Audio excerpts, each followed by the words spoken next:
Обращаюсь, сторона, у вас есть вопросы? Представитель Министерства внутренних Нет. дел. Уважаемый суд, нет вопросов. Нет вопросов.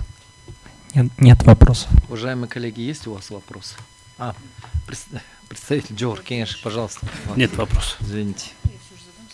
Давайте. Я уже задавала этот вопрос. Скажите, пожалуйста, условия содержания в СИЗО, да, как в следственном изоляторе и в исправительных учреждениях, все-таки разные или нет?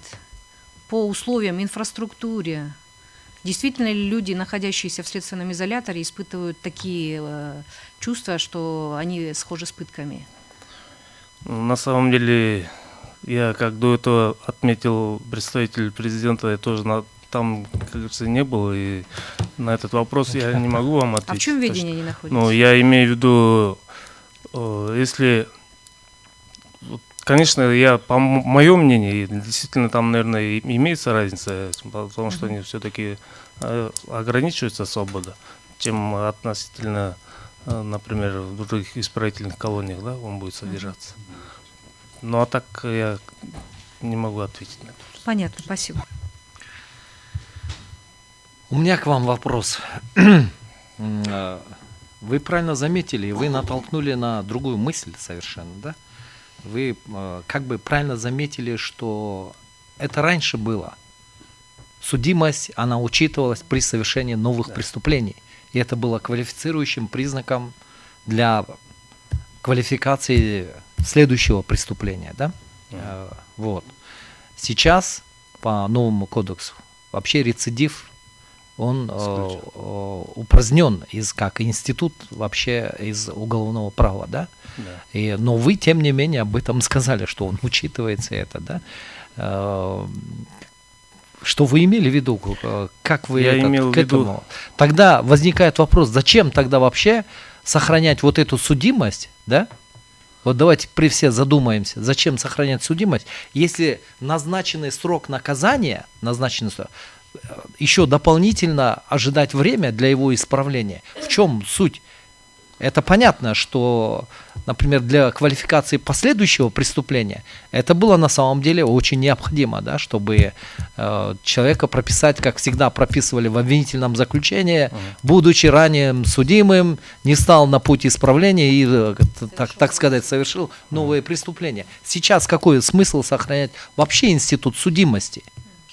После отбытия наказания, после срока, который мы ему даем для исправления полного.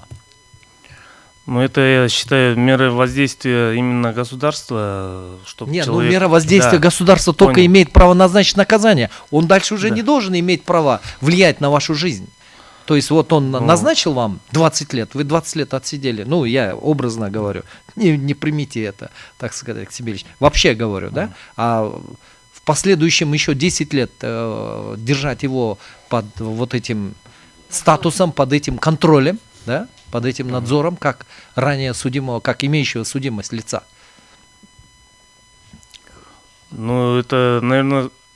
То есть тогда мы должны, что? Или это дополнительная мера наказания для человека? Что это тогда? Вот сохранение судимости вообще. Сейчас мы не говорим... Орган конституционного контроля рассматривает в данном случае институт досрочного погашения судимости, но в целом снятие судимости, мы в целом должны дать оценку этому институту вообще, сохранение судимости. Ну, законодатель именно вносит именно определенное обременение для этого осужденного человека, да, и чтобы он осознал то, что он, его содеянные действия он совершил, то есть он переступил закон. И, соответственно... Это дополнительная мера наказания или что? Нет, это...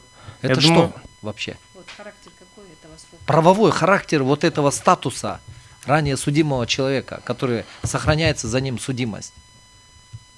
Погашение судимости, да? Нет, не погашение, вообще судимость. Мы сейчас, прежде чем дать оценку институту досрочного снятия судимости, мы должны дать вообще оценку институту судимости. Да. Ну, то, что этот гражданин уже совершил преступление, он должен за это нести наказание. Нет, это, я понимаю, это дополнительная мера наказания. Или что это с правовой точки зрения? С точки зрения государства, с точки зрения вот наших правоохранительных органов. Ну, это дополнительная мера воздействия государства, получается. Я так думаю. Ясно, все. Нет вопросов, да? Присаживайтесь. Алмаз Тавалдыевич, вот по последнему вопросу у вас есть мысль какой-нибудь? Вы можете сказать по этому поводу? Вот по общей оценке...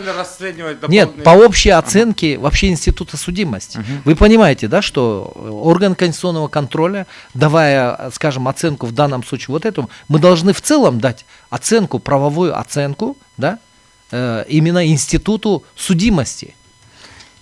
То есть, И его месту в нашей правовой системе. Вы согласны с тем, что он имеет существенное влияние вообще и довольно в обширных нормативно-правовых актах имеет правовые последствия, да? То есть вообще судимость. ну да, мы же, Да, мы же как раз об этом говорили, да? То есть можем ли мы расценивать судимость как дополнительное наказание или последствия? То есть, Статус судимого человека, да? да, Статус судимого человека. Вот судимого мы же говорим, человека. мы должны понять, для чего. И этот вопрос именно натолкнулся после того, как представитель Министерства внутренних дел сказал, да, о том, что, помните, да, о рецидиве, он говорит, которого сейчас нету.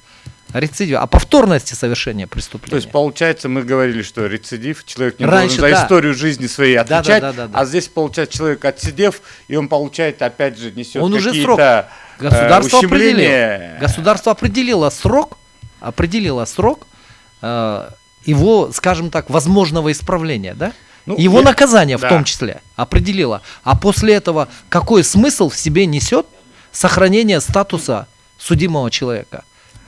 Я считаю, что вот этот смысл, институт судимости, на мой взгляд, он все-таки нужен, его недаром его ввели. Например, простой момент, да, оставите ли вы с человеком, со студентом несудимым своего ребенка гулять, или человек, который только что вышел из тюрьмы. То есть этот институт, он нужен в целях защиты прав и свобод других граждан.